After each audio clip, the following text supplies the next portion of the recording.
General Zstara stood in the command center of his flagship, looking at the holographic display showing the small blue planet called Earth. The planet looked so peaceful from space, with its white clouds and blue oceans. He had been a military commander for 30 years, and this was supposed to be his easiest mission yet. The Catherian Empire had conquered 17 different star systems in the past 100 years. Their weapons were powerful, their ships were fast, and their soldiers were well trained. No enemy had ever given them serious trouble. Most planets surrendered after the first battle when they saw how advanced the Catherians were. Earth was different, though the intelligence report said the humans were primitive. Their technology was hundreds of years behind Catherian science. They used simple metal bullets instead of plasma weapons. Their spaceships were slow and weak. Most importantly, they were divided into many different countries that fought each other instead of working together. Admiral Vexkal had given Zstara only 40 ships for this invasion. The admiral thought it was more than enough. These humans are like children playing with toys, Vexkal had said during their last meeting. You will be back home in 3 months with another victory. Zstara had felt confident then. He had studied the human military records that their spies had gathered. The humans had fought many wars against each other throughout their history. Their weapons seemed crude and their tactics seemed simple. How could such a backward species possibly stand against the might of the Catherian Empire? The first sign that things might be different came from Titan, one of the moons around the planet Saturn. A Catherian scout ship had crashed thereafter. A navigation error. The ship carried 12 soldiers led by Sub-Commander Thexville. They had sent a distress signal and were waiting for rescue when the humans found them. Captain Jake Morrison was leading a routine patrol mission with his unit of 12 Earth soldiers when they discovered the crashed alien ship. Morrison was a 35-year-old veteran who had served in several Earth conflicts. His soldiers were equipped with standard plasma rifles that Earth scientists had developed recently, along with basic armor plating. The Catherian survivors had expected the humans to run away in fear when they saw superior alien technology. Instead, Morrison's unit approached the crash site with careful tactics and professional discipline. They surrounded the crashed ship and demanded surrender. In multiple Earth languages, Sub-Commander Thexville was surprised by the human response. In his experience, primitive species always panicked when they first encountered Catherians. These humans seemed calm and organized. They moved with military precision and showed no signs of fear. The fighting began when Thexville decided to test human resolve. He ordered his soldiers to fire warning shots with their plasma weapons, expecting the humans to flee. Instead, Morrison's unit took cover and returned fire with disciplined volleys. The humans used the rocky terrain of Titan to their advantage, moving from position to position while maintaining effective fire patterns. Lieutenant Amy Brooks, Morrison's second-in-command, showed the first example of human determination that would later shock General Zstara. When 3 of her soldiers were wounded by Catherian plasma fire, Brooks single-handedly held off 6 alien warriors while her comrades retreated to safety. She used a combination of covering fire and tactical movement that impressed even the enemy soldiers. The battle lasted for 2 hours. The Catherians had superior weapons and better armor, but the humans fought with an intensity that surprised them. When human reinforcements arrived, they found that Brooks had not only survived, but had captured 2 Catherian soldiers for questioning. Sub-Commander Thexville and 4 of his warriors were dead. General Zstara received the full combat footage from the helmet cameras of his dead soldiers. He watched the recordings 3 times, trying to understand what had gone wrong. The humans had been outnumbered and outgunned, yet they had won decisively. More disturbing was their behavior during the fight. Other species that the Catherians had conquered had always shown fear when facing superior technology. They would surrender quickly or retreat in panic. These humans had done neither. They had adapted to Catherian tactics during the battle itself. They learned how plasma weapons worked and figured out how to avoid them. They studied Catherian movement patterns and used that knowledge to predict enemy actions. Most shocking of all was their treatment of wounded comrades. In previous conquests, alien soldiers would often abandon their wounded to save themselves. The humans had risked everything to protect their injured friends. Lieutenant Brooks had nearly died defending soldiers who could no longer fight. This behavior made no logical sense to Zstara. The interrogation of the captured Catherian soldiers revealed more disturbing information. The humans had treated their prisoners according to something they called the Geneva Convention. They provided medical care, food, and shelter while asking questions. They showed no anger or desire for revenge, even though their own soldiers had been killed. They fight like demons but treat prisoners like guests, reported the intelligence officer who had spoken with the returned prisoners. I do not understand these humans, General. They seem to follow rules even in war. Zstara found himself studying human military history to understand this strange behavior. His computer systems contained extensive files about human warfare dating back thousands of years. What he discovered both fascinated and worried him. Humans had been fighting wars for their entire recorded history. They had developed sophisticated tactics and strategies through constant conflict. They had invented new weapons and defensive systems through necessity. Most importantly, they had developed a military culture that emphasized honor, loyalty, and sacrifice. The general read about battles like Thermopylae, where 300 Spartan warriors had held off an army of thousands. He learned about Stalingrad, where human soldiers had fought for every building and street in their city. He studied accounts of Iwo Jima, where humans had battled for weeks over a small island that had no strategic value except as a symbol. Each story showed the same pattern. Humans fought hardest when they were losing. They became more creative under pressure. They never seemed to accept defeat as final. Even when they lost battles, they learned from their mistakes and came back stronger. 3 days after the Titan incident, Zstara received new intelligence reports from Earth. The humans had already begun studying the captured Catherian technology. Their scientists were working around the clock to understand plasma weapons and energy shields.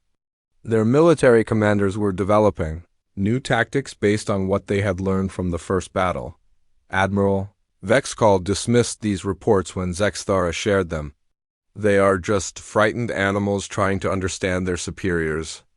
The Admiral said, "Press your attack, General. Show them the true power of the Catherian Empire." But Zstara was no longer confident about easy victory. He had seen something in the combat footage that disturbed him deeply. The human soldiers had not fought like frightened animals. They had fought like professional warriors who understood the cost of defeat. They had shown tactical flexibility, personal courage, and unwavering loyalty to each other. As his fleet moved closer to Earth, General Zstara wondered if the Catherian Empire had finally found an enemy that would not surrender. The humans seemed to possess something that his own people had forgotten during their centuries of easy conquest. They had the will to fight against impossible odds, and that made them more dangerous than any weapon. The invasion of Earth would begin in 48 hours. Zstara hoped that the humans would prove to be as primitive as the intelligence reports claimed. But deep in his heart, he already knew that this war would be different from all the others. The humans would not give up easily, and that realization filled him with a fear he had never experienced before. 3 months had passed since the invasion of Earth began, and General Zstara felt his confidence cracking like glass under pressure. What was supposed to be a quick victory had turned into a nightmare of endless fighting. The humans refused to follow the normal rules of warfare that every other species had followed. The Catherian Empire had conquered other worlds by using superior technology and overwhelming force. Enemy commanders would see the futility of resistance and surrender to save their people. But human leaders like Colonel Ben Hayes and Major Lisa Park seemed to view each defeat as a lesson rather than a reason to give up. Hayes commanded the defense of the Mars colony base when Zstara's forces attacked it in the second month of the war. The human colonel had only 800 soldiers against 3,000 Catherian warriors. Logic said the battle should have lasted 6 hours at most. Instead, Hayes held out for 2 weeks using tactics that made no sense to traditional Military thinking, the human commander had turned the entire base into a trap.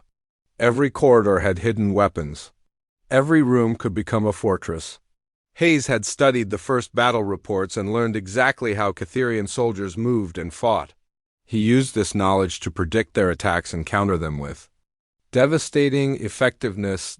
Major Lisa Park had done something even more impressive at the lunar mining station. She had taken civilian workers and turned them into effective fighters in just 3 days. Park taught them how to use captured Catherian weapons and showed them how to fight in the low-gravity environment.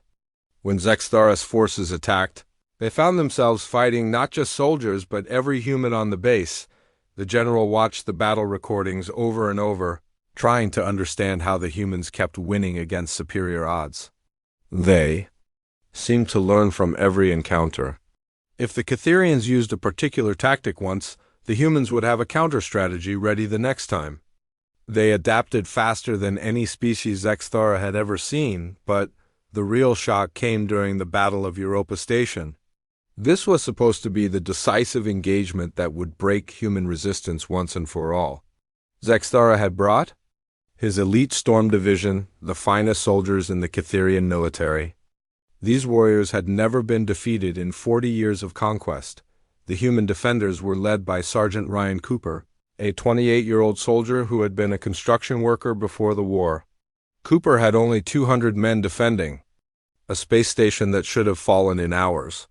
Zstara expected his elite troops to crush the humans and end their stubborn resistance. Instead, Cooper turned Europa Station into a masterpiece of defensive warfare. He used the station's industrial equipment as weapons. He turned the artificial gravity systems into traps. He even used the station's air recycling system to channel poisonous gases into areas where Catherian soldiers had taken cover. The battle lasted 3 days. Zstara's storm division took casualties that should have been impossible against such primitive opponents. Cooper's men fought with weapons they had built themselves from spare parts and captured alien technology. They showed no fear even when faced with the most elite warriors in the Catherian military. On the second day of the battle, Cooper's unit was surrounded and cut off from their main supplies. A normal military commander would have surrendered to save his men's lives. Instead, Cooper divided his forces into small groups that fought independently. Each group knew exactly what to do without needing orders from their commander. Private Kate Miller became trapped in a section of the station that was filled with poisonous gas. She had been wounded and could barely move. Any reasonable soldier would have hidden and waited for rescue. Instead, Miller crawled through the damaged corridors and detonated explosives that destroyed a crucial Catherian supply depot. When Miller's squad realized she was trapped, they immediately organized a rescue mission. Corporal Danny Torres volunteered to go into the gas-filled section to retrieve her. He knew the mission would probably kill him, but he went anyway. Torres found Miller and carried her to safety, but died from gas poisoning before he could receive medical treatment. General Zstara watched the footage of Torres's sacrifice with growing horror. The human soldier had died to save one wounded comrade. This made no tactical sense. In Catherian military doctrine, individual soldiers were expendable resources. Commanders were taught to accept losses if they served the greater strategic goal, but these humans seemed to value each other's lives above their own. They took impossible risks to protect their friends. They shared their food and medical supplies even when they had barely enough for themselves. They fought harder when their comrades were in danger than when they were defending strategic positions. The general began studying human military history more carefully. He learned about something called the Medal of Honor, which humans gave to soldiers who showed exceptional courage. Most of these medals were awarded to soldiers who had died saving their friends. This puzzled Zstara greatly. In Catherian society, heroes were soldiers who achieved great victories and lived to enjoy the rewards. Humans seemed to honor soldiers who sacrificed everything for others. They told stories about warriors who had thrown themselves on explosive devices to save their units. They built monuments to commemorate soldiers who had died protecting civilians. The Europa Station battle ended when Cooper's remaining 30 soldiers made a final desperate attack against the Catherian command center. They had no chance of winning, but they fought anyway. Cooper himself was killed in the assault, but his sacrifice allowed the station's self-destruct system to activate. The explosion destroyed the station and took out most of Zstara's elite storm division after Europa. Station, Zstara's soldiers began to show signs of fear. They had always been confident in their technological superiority and military training. Now they faced an enemy that seemed to welcome death if it meant inflicting damage on their opponents. The psychological impact was devastating, Captain Helen. Grant provided another example of human determination during the siege of the asteroid mining facility. Grant commanded a mixed unit of soldiers and civilian miners who had been trapped when the Catherians attacked. She had limited weapons and no military training for most of her people. Instead of surrendering, Grant organized the civilians into an effective fighting force. She taught them how to use the mining equipment as weapons. She showed them how to fight in zero gravity using the asteroid's tunnel systems. Most importantly, she convinced them that they could win if they fought together. The siege lasted for 10 days. Grant's people had no military experience, but they fought with the determination of professional soldiers. They used mining charges as explosive weapons. They turned the asteroid's industrial machinery into defensive systems.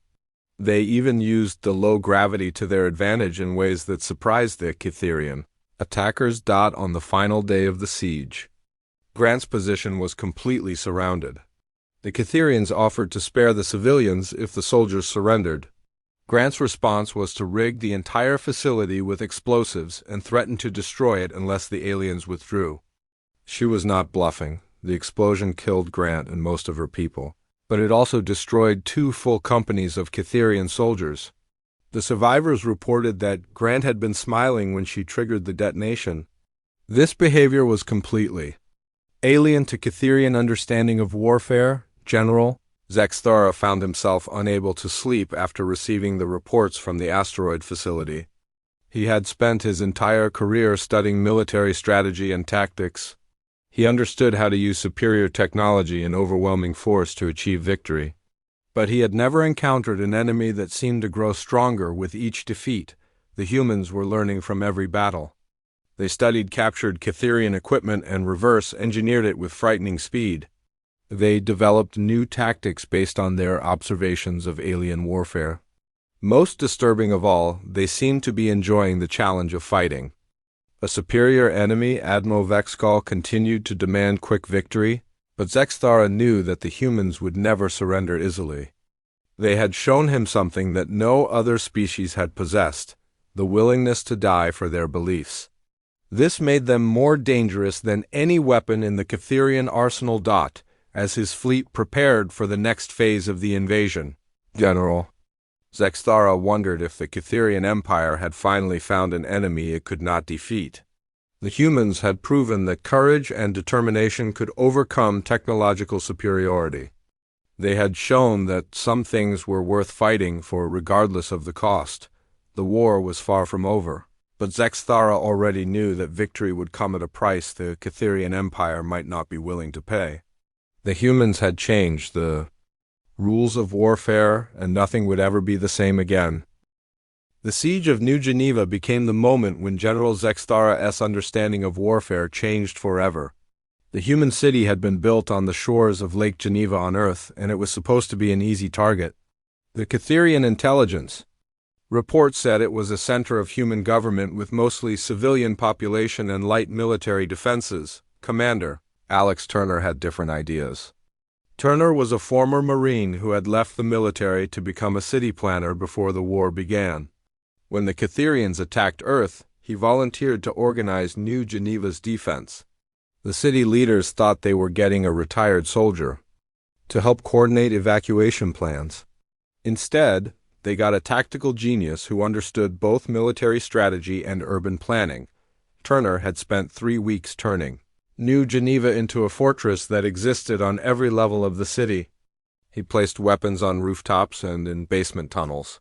He turned the subway system into a network of hidden passages for moving troops and supplies. He even used the city's water and electrical systems as weapons against invading forces. The civilian population had been evacuated to underground shelters, but many refused to leave. Instead, they volunteered to help defend their city. Turner organized them into support units that supplied ammunition, provided medical care, and maintained communication between different defensive positions. Every citizen became part of the city's defense network. General Zstara had assigned 12,000 soldiers to capture New Geneva. He expected the battle to last no more than 48 hours.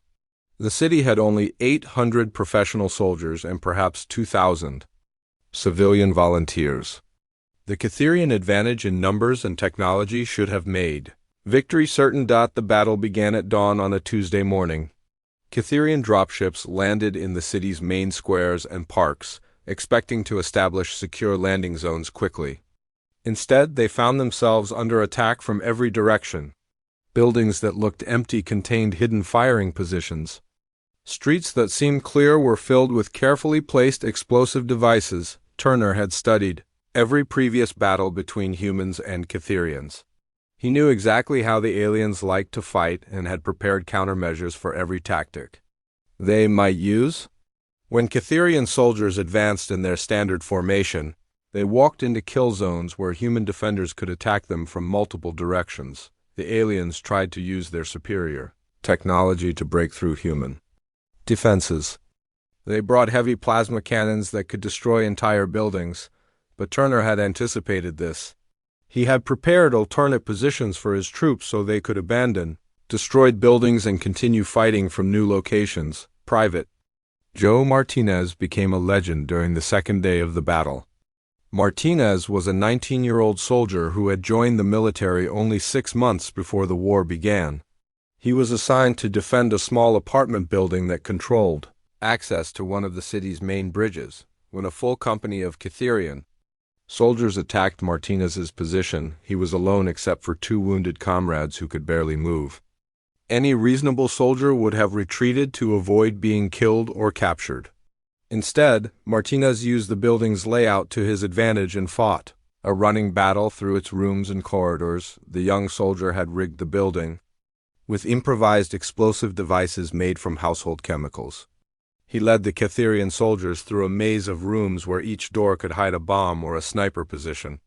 Martinez fought for 6 hours, moving from floor to floor and room to room, always staying one step ahead of his pursuers. When reinforcements finally reached Martinez's position, they found that he had killed or wounded 47 Catherian soldiers.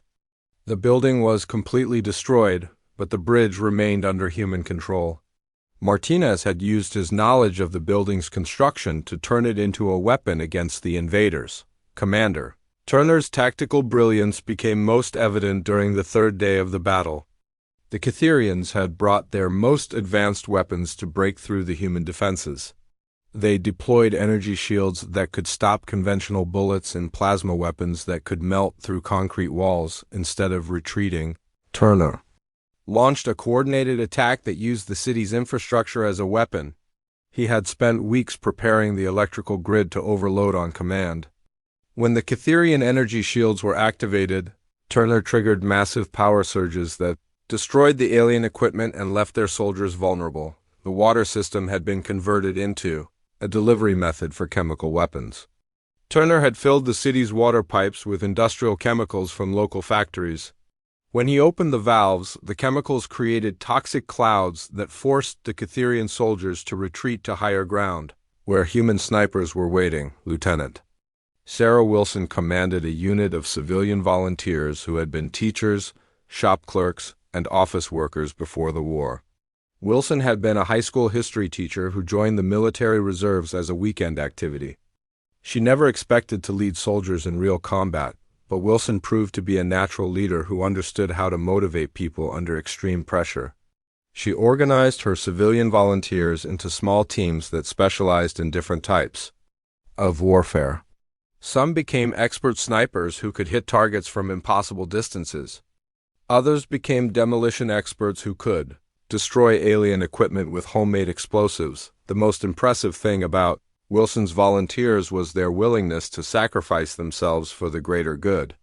When the Catherians brought heavy weapons to destroy a crucial defensive position, 3 of Wilson's volunteers loaded themselves with explosives and attacked the alien equipment directly. They died in the explosion, but they saved the position and allowed the battle to continue. General Zstara watched the battle from his command ship and felt his worldview crumbling. The humans were fighting with a combination of professional skill and desperate courage that he had never seen before. They used tactics that made no sense according to traditional military doctrine, but they worked with devastating effectiveness. The Catherian soldiers were becoming demoralized by the fighting. They had trained for conventional warfare against opponents who followed predictable patterns. The humans seemed to make up new rules as they fought. They used civilian buildings as military fortresses. They turned everyday objects into weapons. They fought with a creativity that constantly surprised their enemies. Captain Lisa Chang provided another example of human determination during the battle's 4th day. Chang commanded a unit that was surrounded in the city's financial district.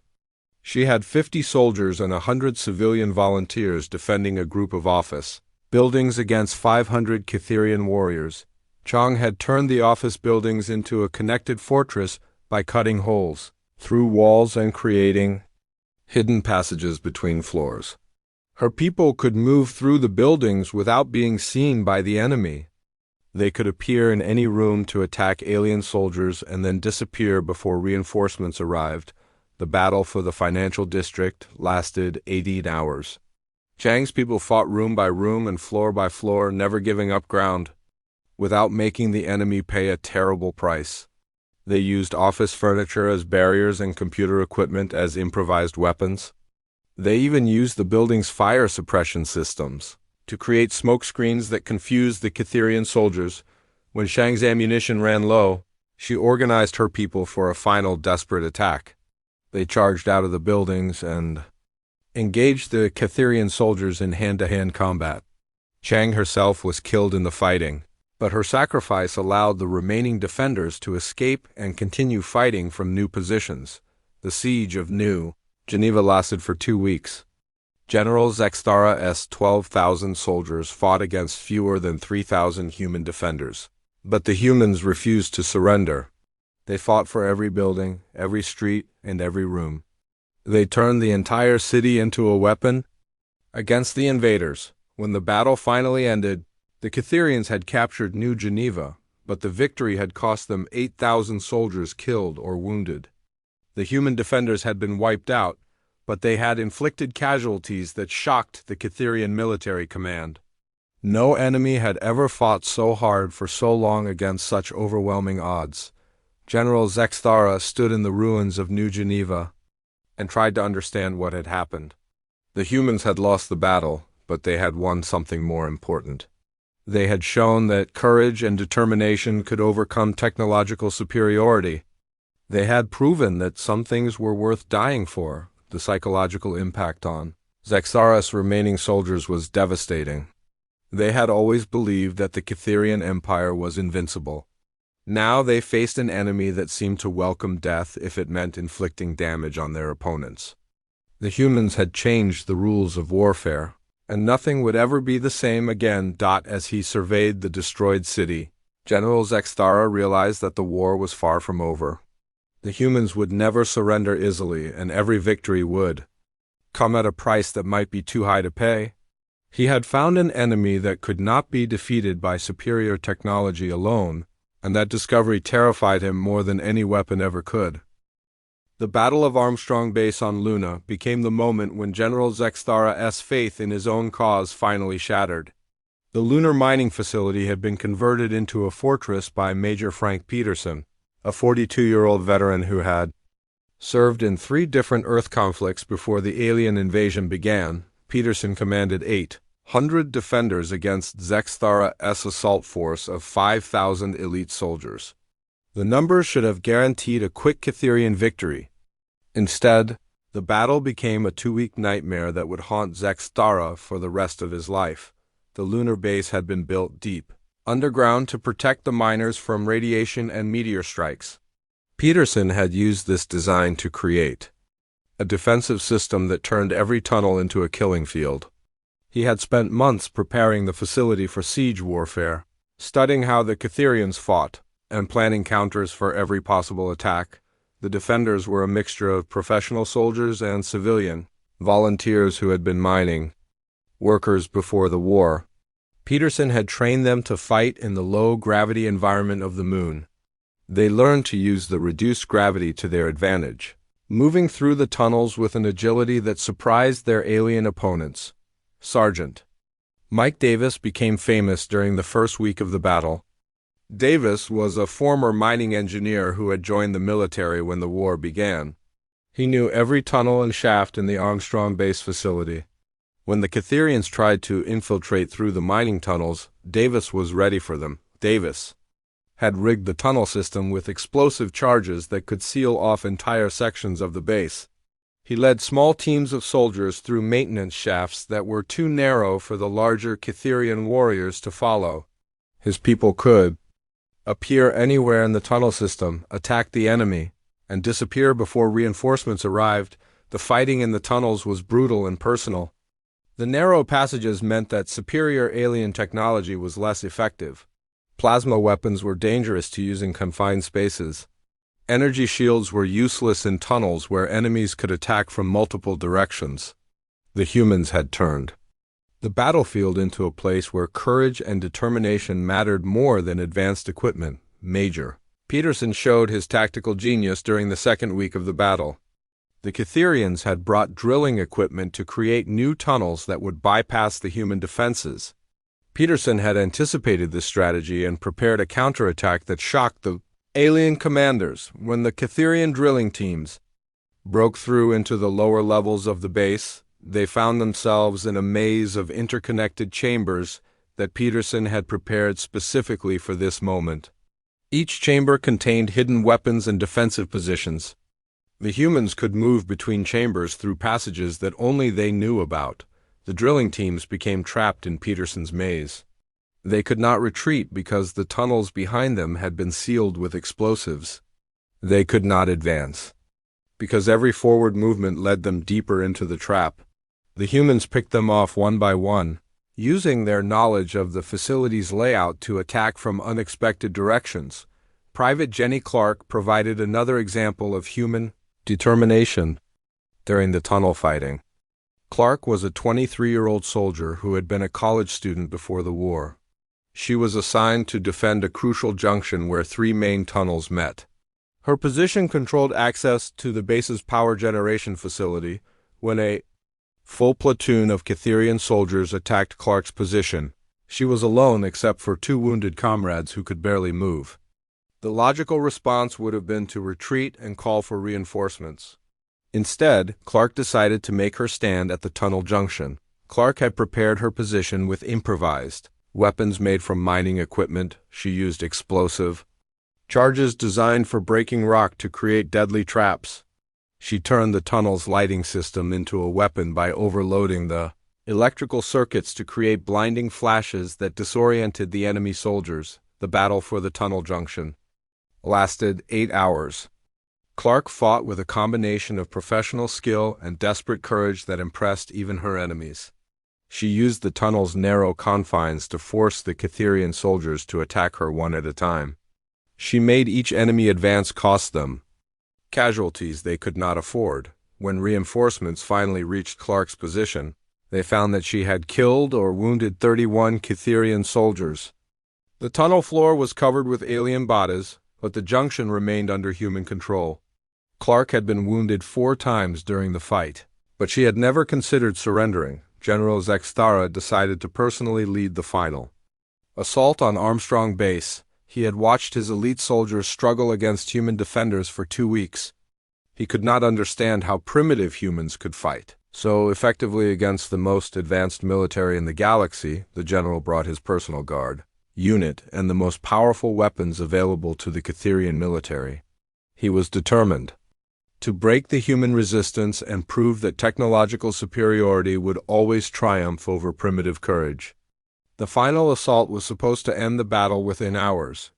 Instead, Zstara found himself trapped in a nightmare of tunnel fighting where every corridor could hide a sniper and every room might contain a booby trap. The humans had turned the entire base into a weapon against the invaders. They fought with a desperation that made them more dangerous than any enemy he had ever faced. The breaking point came when Zstara cornered a wounded human soldier in a supply room deep in the base. Private Joe Kelly was bleeding from multiple wounds and armed with only a sidearm. He should have been helpless against a fully equipped Catherian general, but Kelly looked Zstara in the eye and smiled. The expression was calm and confident, not the fear that the general expected to see. Kelly spoke in a voice that was steady despite his injuries. "You think you're going to win this war," Kelly said, "but you don't understand what you're fighting. We're not just soldiers. We're every human who ever refused to kneel." The words hit Zstara like a physical blow. He had spent his entire career fighting enemies who could be defeated by superior force. But Kelly was telling him that the humans were fighting for something that could not be conquered by weapons or technology. Kelly's next words were even more disturbing. "My grandfather fought against fascists in World War II. My father fought against terrorists in the Middle East. I'm fighting against you. 3 generations of my family have fought against people who thought they could make us submit. We're still here, and you're still losing." Before Zstara could respond, Kelly detonated a grenade that he had been hiding. The explosion killed the young soldier instantly, but it also took out 3 of Zstara's elite guards. Kelly had chosen to die rather than surrender, and his sacrifice had weakened the enemy forces. The general staggered away from the destroyed supply room, his mind reeling from what he had witnessed. Kelly's words echoed in his thoughts. The humans were not just fighting for their planet. They were fighting for their right to exist as free beings. They would rather die than submit to alien rule. That night, as Zstara surveyed the devastation of Armstrong Base, he made a decision that would have been unthinkable months earlier. He realized that the war was not just about conquest. It was about the fundamental question of whether force could overcome the human spirit. The humans had shown him that some things were more powerful than advanced technology. They had demonstrated that courage and determination could overcome superior numbers and better weapons. Most importantly, they had proven that freedom was worth any sacrifice. Zstara contacted Admiral Vexkal and submitted his resignation from the Catherian military. He cited personal reasons and requested immediate transfer to civilian status. The admiral accepted the resignation without question, assuming that the general was suffering from battle fatigue. But Zstara knew the truth. He had not lost his nerve. He had found something that the Catherian Empire had forgotten during their centuries of easy conquest. He had discovered that true strength came not from the power to destroy, but from the courage to resist destruction. The Battle of Armstrong Base had ended in Catherian victory, but the cost had been enormous. Zstara's forces had lost over 3,000 soldiers to capture a facility defended by 800 humans. The victory felt like defeat, and the defeat felt like a lesson in the true meaning of warfare. As he prepared to leave military service, General Zstara knew that his life had changed forever. He could never again serve an empire that conquered through force alone. The humans had shown him a different way to fight, and he would never forget the lesson they had taught him. General Zstara sat alone in his private quarters aboard the flagship, staring at the communication device that would change his life forever. 2 weeks had passed since his resignation from the Catherian military. During that time, he had watched the war continue with growing horror as both sides suffered terrible casualties. The human resistance had not weakened after the Battle of Armstrong Base. Instead, they seemed to fight with even greater determination. Every Catherian victory came at a cost that made the Empire's commanders question whether conquest was worth the price. The humans had turned warfare into something that the Catherians had never experienced before. Zstara had spent those 2 weeks studying every battle report and combat recording from the war. He had analyzed human tactics and tried to understand their motivation. The more he learned, the more convinced he became that the Catherian Empire was fighting an enemy that could not be defeated by conventional means. The humans possessed something that his own people had lost during their centuries of easy conquest. They had the ability to find strength in defeat and hope in despair. They fought not just for victory, but for principles that they valued more than their own lives. This made them more dangerous than any weapon in the galaxy. The decision to contact the humans had not been easy. Zstara knew that his message would be seen as treason by the Catherian Empire. If he was caught, he would face execution as a traitor. But he also knew that the war would continue until one side was completely destroyed, and he could no longer support that outcome. He activated the communication device and began broadcasting on all human military frequencies. His hands trembled slightly as he spoke the words that would make him an enemy of his own people. "This is General Zstara of the Catherian 4th Fleet. I request an audience with your military leadership. I have information that could end this war." The response came faster than he expected. Within hours, Admiral Christina Wade, the commander of Earth's Unified Defense Forces, had agreed to meet with him. The location would be the abandoned space station Series 7, a neutral site that both sides could reach safely. Admiral Wade was a 50-year-old veteran who had commanded naval forces before the alien invasion. She had earned her position through competence and courage, not political connections. Her reputation for fairness and strategic thinking had made her the natural choice to lead Earth's military response to the Catherian threat. The meeting took place in the station's main conference room. Zstara arrived with only his aide, Sub-Commander Yexthal, who had volunteered to share his commander's fate. The human security team was led by Colonel Peter Brooks and Major Nancy Clark, both veterans of the tunnel fighting that had claimed so many Catherian lives. Admiral Wade studied Zstara carefully before speaking. She had read intelligence reports about the alien general, but seeing him in person was different. He looked tired and uncertain, not like the confident conqueror she had expected. "General Zstara," Wade said, "you claim to have information that could end this war. Before we discuss that, I need to know why you are here. Why would a Catherian general betray his own people?" Zstara had prepared for this question, but answering it was still difficult. He had to find words that would explain his transformation from loyal soldier to reluctant defector. "Admiral Wade," he began, "I have fought in 17 different star systems during my career. I have seen the Catherian Empire conquer worlds and subjugate entire species. I believe that we were bringing order and civilization to primitive societies." He paused, gathering his thoughts before continuing. "But your people have shown me something that I had never seen before. You fight not just with weapons, but with something that my people have forgotten. You have the courage to stand against impossible odds for what you believe is right." Colonel Brooks interrupted with a question that had been bothering him. "If you admire our fighting spirit so much, why did you spend months trying to destroy us?" Zstara looked directly at Brooks before answering. "Because I did not understand what I was fighting. I thought you were just another primitive species that would surrender when faced with superior technology. I was wrong." Admiral Wade leaned forward, her expression serious. "What changed your mind?" "I watched your soldiers die for each other," Zstara said quietly. "I saw humans sacrifice their lives to protect their friends and defend their beliefs. I realized that you were fighting for something that could not be conquered by force alone." The alien general then began to share intelligence that would prove crucial to ending the war. He revealed the true size of the Catherian Empire's military forces and their planned reinforcements. He provided detailed information about alien technology and tactics that could give humans a decisive advantage. Most importantly, he explained the psychological weaknesses of Catherian society that humans could exploit. The Empire's soldiers were trained to fight against opponents who followed predictable patterns. They became confused and demoralized when faced with enemies who adapted quickly and fought with unexpected creativity. "Your people have already proven that the Catherian Empire is not invincible," Zstara explained. "Every battle we fight shows our soldiers that humans cannot be defeated by superior technology alone.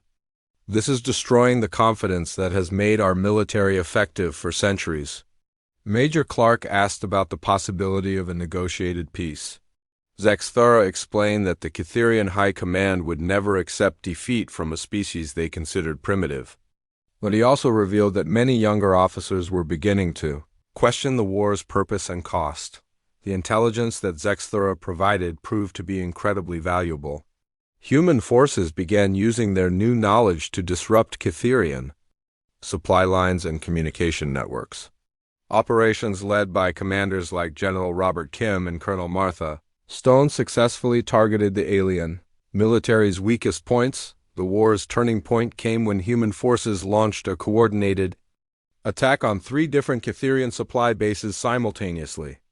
The attacks were perfectly timed and executed with precision that shocked the alien commanders. The humans had used Zstara's intelligence to strike at targets that the Catherians had thought were completely secure within weeks. The Catherian Empire's military position became untenable. Their supply lines were disrupted, their communication networks were compromised, and their soldiers were losing the will to fight. The humans had turned the aliens' own advantages against them. Admiral Vexkal, Zstara's former superior, finally agreed to negotiate when his forces began suffering defeats that could not be explained by human technological advancement. The admiral suspected that classified information was being leaked to the enemy, but he could not prove it. The peace negotiations took place on a neutral space station with Zstara serving as an unofficial mediator. His knowledge of both cultures made him invaluable in helping the two sides understand each other's positions. The talks were difficult, but both sides were exhausted by the fighting. The final treaty recognized Earth's sovereignty and established the first diplomatic relations between humans and the Catherian Empire. More importantly, it created a framework for peaceful coexistence that could serve as a model for future relationships between the species. Zstara chose to remain on Earth after the peace treaty was signed. He could never return to the Catherian Empire without facing charges of treason. But he had found something on Earth that was worth more than his old life. He had found a people who understood that true strength came from courage and determination, not from superior technology. The former general became a cultural ambassador and military advisor to the Earth Defense Forces. He helped train human soldiers in alien tactics and technology. More importantly, he worked to build understanding between the two species that had been enemies for so long. In his quiet moments, Zstara often reflected on the journey that had brought him to Earth. He had started as a confident conqueror who believed that force was the ultimate arbiter of conflict. He had learned that some things were more powerful than weapons or technology. The humans had taught him that freedom was not something that could be given or taken away. It was something that had to be earned through courage, sacrifice, and the willingness to fight for what mattered most. They had shown him that the greatest victory was not conquest, but the preservation of the principles that made life worth living. Years later, when young human officers asked him about his decision to defect, Zstara would always give the same answer. He had not betrayed his people. He had found them. The humans had shown him what his own species had forgotten, that true strength came from the courage to do what was right, even when it was difficult. The war was over, but the lessons it had taught would last forever. Two species that had been enemies had learned to respect each other, and one alien general had discovered that sometimes the greatest victory was knowing when to stop fighting and start building something better.